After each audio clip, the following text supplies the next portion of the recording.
سامعین سے وقار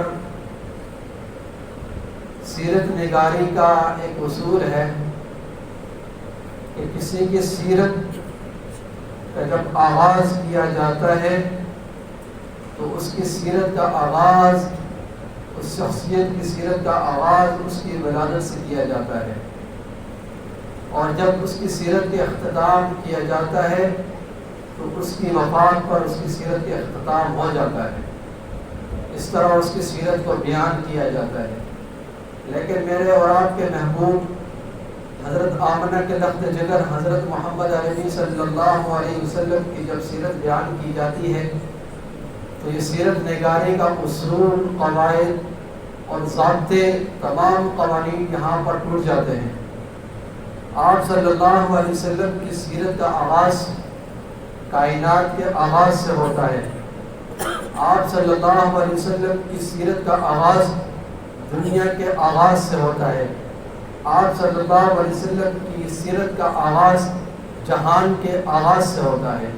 آپ صلی اللہ علیہ وسلم کی سیرت کا اختتام دنیا ختم ہو جانے کے بعد، پھر اس کے بعد حشر نشر قائم ہونے کے بعد، اور اسی طرح اس کے بعد جتنے مراحل ہوں گے تو پیارے نبی صلی اللہ علیہ وسلم کی سیرت چلتی رہے گی۔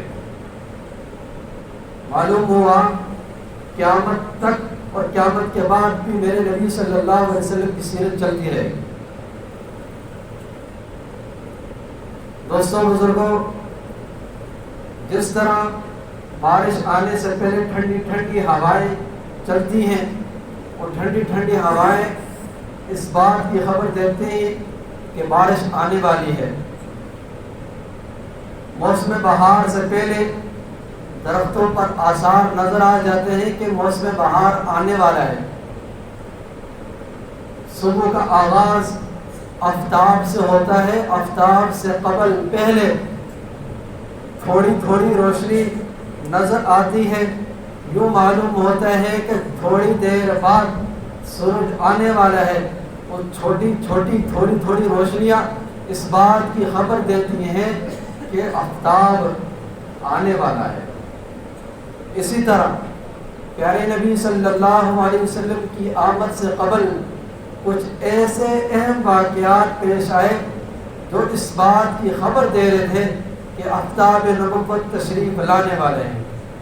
کچھ واقعات آپ کے سامنے ذکر کرتا ہوں۔ سامعین سے بطور آپ صلی اللہ علیہ وسلم کے دادا حضرت عبد المطلب حجر اسود کے پاس سوئے ہوئے ہیں، رات کو خواب آتی ہے کہ احفر طیبہ، کہ پاک جگہ کو کھودیے۔ حضرت عبد المطلب خواب میں اس شخص کو جواب دیتے ہیں ما طیبہ، پاک جگہ کیا ہے؟ وہ جواب نہیں دیتا۔ دوسرے دن خواب آتی ہے احفر برا، کہ نیکی کی جگہ کو کھودیے۔ حضرت عبد المطلب کہتے ہیں ما برا، نیکی کی جگہ کون سی ہے؟ وہ شخص جواب نہیں دیتا۔ تیسرے دن اسی طرح خواب آتی ہے، چوتھے دن خواب آتی ہے احفر بئر زمزم، کہ زمزم کے کنویں کو کھودیے۔ اور ایک کوا اس کو بتایا جاتا ہے کہ سفید پروں والا کوا آئے گا اور اس جگہ پر آ کر چون مارے گا، اور اس جگہ کو کھودیے، وہاں پر زمزم ہے۔ یہ حضرت اسماعیل علیہ السلام کی برکت سے، حضرت اسماعیل علیہ السلام کو پیاس لگی تھی تو آپ نے اپنی ایڑیاں رگڑی تھی، زمین سے آب زمزم نکل پڑا تھا۔ اس کے بعد بدعمالیوں کی وجہ سے یا اللہ کی حکمت کی وجہ سے وہ زمین برابر ہو چکی تھی، اور لوگوں کو معلوم نہیں تھا کہ یہاں پر آب زمزم ہے، یہاں پر زمزم کا پانی ہے۔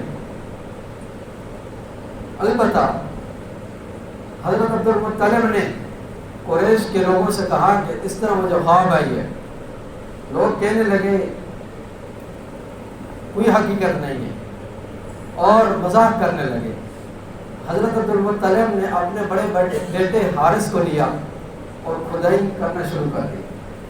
کھدائی کرتے چلے گئے اور کنویں کے آگ زمزم کے اثرات معلوم ہوئے. تو اس وقت انہوں نے منت مانگی کہ اگر پانی نکل آیا تو اللہ نے مجھے 10 بیٹے دیے, ایک روایت کے مطابق 12 بیٹے دیے, تو ایک بیٹے کو اللہ کی راہ میں قربان کروں گا.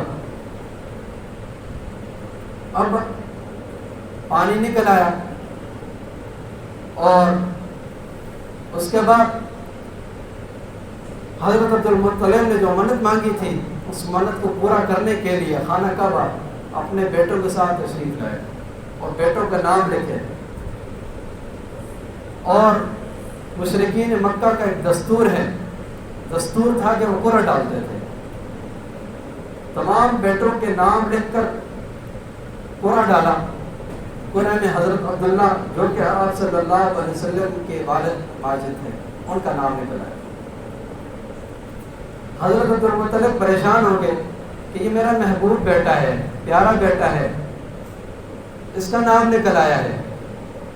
البتہ اس منت کو تو پورا کرنا تھا اور ایک متعین وقت میں, ایک متعین دن میں مذبح کی طرف جہاں پر ذبح کیا جاتا وہاں لے کے جانے لگے.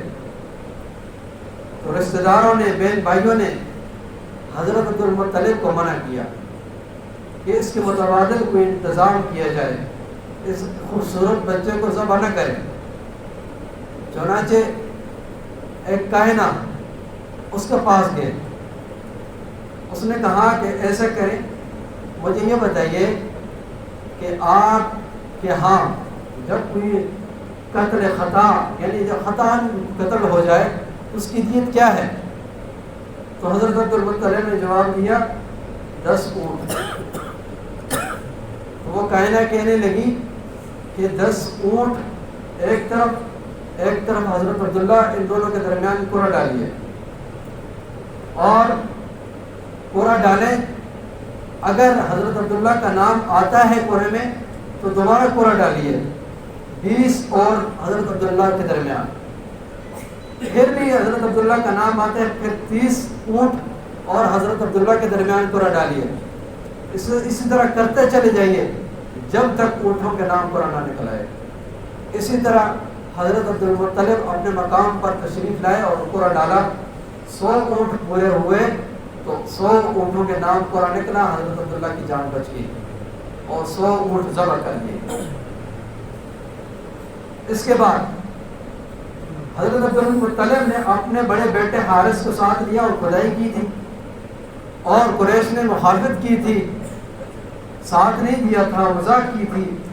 اب قریش کہنے لگے کہ ہمارا بھی حق ہے, اس پانی میں ہمارا بھی حق ہے, کیونکہ حضرت اسماعیل علیہ السلام کی برکت سے, ہمارے جد امجد کی برکت سے یہ پانی نکلا تھا, اس لیے ہمارا بھی حق ہے.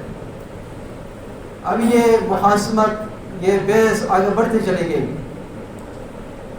پھر ایسا کیا کہ ایک فیصلہ کیا گیا کہ ایک حکم کے پاس, جو اچھا فیصلہ کرنے والا فرد ہو, اس کے پاس جایا جائے.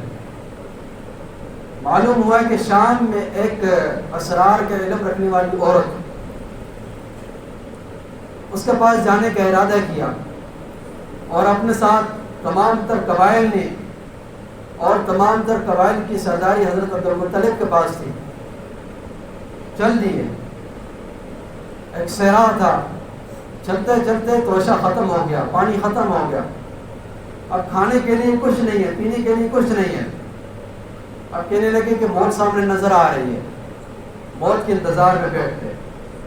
تھوڑی دیر بیٹھے اور حضرت عبد المطلب کہنے لگے یہ تو کمزوری ہے کہ موت کے انتظار میں تھوڑی سی طاقت ہے, تو آگے چلتے ہیں, اللہ کوئی نہ کوئی بہانہ بنا دے گا, اللہ آسانی کر دے گا. چنانچہ حضرت عبد المطلب اٹھے اور اٹھنی کو چلایا. جو ہی اٹھنی نے قدم اٹھایا تو نیچے سے پانی نکل آیا. جب تمام تر قبیلوں نے دیکھا کہ پانی نکل آیا تو وہ قبیلے تمام تر قبائل کہنے لگے کہ آب زمزم جس کا ہم مذاق کر رہے تھے کہ پانی نہیں نکلے گا، وہ بھی آپ کے ہاتھ سے نکلا اور یہ پانی بھی آپ کے ہاتھ سے نکلا، اللہ نے نکالا، تو اس لیے آپ ہمارے سردار ہیں، آپ جس کو چاہیں پانی دیں، ہماری کوئی لڑائی نہیں آپ کے ساتھ کوئی جھگڑا نہیں۔ اسی طرح اللہ نے وہ جھگڑا ختم کیا اور اللہ تبارک و تعالیٰ نے حضرت عبد المطلب جو کہ آپ صلی اللہ علیہ وسلم کے دادا تھے ان کی شان اور عظمت کو لوگوں کے سامنے رکھا۔ حضرت آمنہ جو کہ آپ صلی اللہ علیہ وسلم کی والدہ ماجدہ، حضرت عبد المطلب گھر میں داخل ہوتے ہیں اور حضرت آمنہ کی ساس آپ صلی اللہ علیہ وسلم کی دادی حضرت فاطمہ وہ بیٹھی ہوئی ہے، اور حضرت عبد المطلب نے کہا کہ اے عبداللہ کی والدہ، میں یہ کچھ باتیں سن رہا ہوں لوگوں سے کہ ہماری بہو حضرت عبداللہ کی زوجہ، حضرت عبداللہ فوت ہو چکے تھے،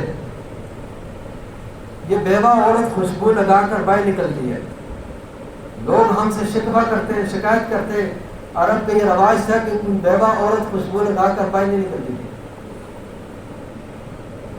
تو حضرت فاطمہ جو کہ حضرت عبداللہ اور آپ صلی اللہ علیہ وسلم، حضرت عبداللہ کی والدہ اور آپ صلی اللہ علیہ وسلم کی دادی، وہ کہنے لگی میں تو نہیں پوچھتی، میں نے پچھلے ہفتے پوچھا تھا، تو میں جیسے ہی پوچھا تو ماتھے پر حضرت آمنہ کے ایک روشنی ظاہر ہوئی، اور جس کی وجہ سے میں اس روشنی کو میں نے دیکھا، اس نور کو میں نے دیکھا، میں بےہوش ہو کر گر پڑی، میں نہیں پوچھتی۔ اور حضرت عبد المطلب کہنے لگے حضرت آمنہ سے ایسا ہی ہے، آپ کی سانس ٹھیک کہہ رہی ہے؟ حضرت آمنہ کہنے لگی حق ہے، یہی ہے، سچ ہے۔ اب حضرت فاطمہ جو کہ حضرت عبداللہ کی والدہ، وہ جا کر دیوار کے ساتھ ہاتھ لگایا اور جتنی مٹی تھی کھرچا اس کو اور حضرت مطلب کو سنگایا، کہنے لگی کہ ایک دو دن پہلے حضرت آمنہ نے یہاں پر ہاتھ لگایا تھا، ہاتھ لگانا تھا تو خوشبو آنی شروع ہو گئی ہے۔ تو حضرت آمنہ پھر چرپائی پر بیٹھ کی اور کہنے لگی سنو، آپ تو کہتے ہیں کہ خوشبو آ رہی ہے، جو ایک بار میں نکلتی ہوں تو خوشبو آتی ہے، جب میں تھوکتی ہوں تو تھوک سے بھی خوشبو آتی ہے، اسی طرح جب میں پانی کے لیے جاتی ہوں کنویں کے پاس تو کنویں کا پانی اوپر آ جاتا ہے، بزبان حال وہ پانی کہتا ہے اے آخری نبی کی ماں تجھے سلام۔ اور ساتھ والی سہیلیاں کہتی ہیں کہ تو نہ جانا، تو جب تک یہاں پر کھڑی رہتی ہے تو پانی اوپر رہتا ہے، جب تو چلی جاتی ہے تو پانی نیچے چلا جاتا ہے۔ اور اس کو حضرت آمنہ رضی اللہ تعالیٰ عنہ کو اپنے پاس بٹھاتی ہیں اور اپنا پانی بھرتی ہیں اس معنی کہ پانی اوپر رہا ہے۔ حضرت آمنہ فرماتی ہیں کہ جب میں باہر نکلتی ہوں تو درخت میرے اوپر سایہ کر دیتے ہیں اور بادل مجھ پر سایہ کر دیتے ہیں، پتھر مجھے سلام کرتے ہیں۔ ایسے اللہ تبارک و تعالیٰ نے آپ صلی اللہ علیہ وسلم کی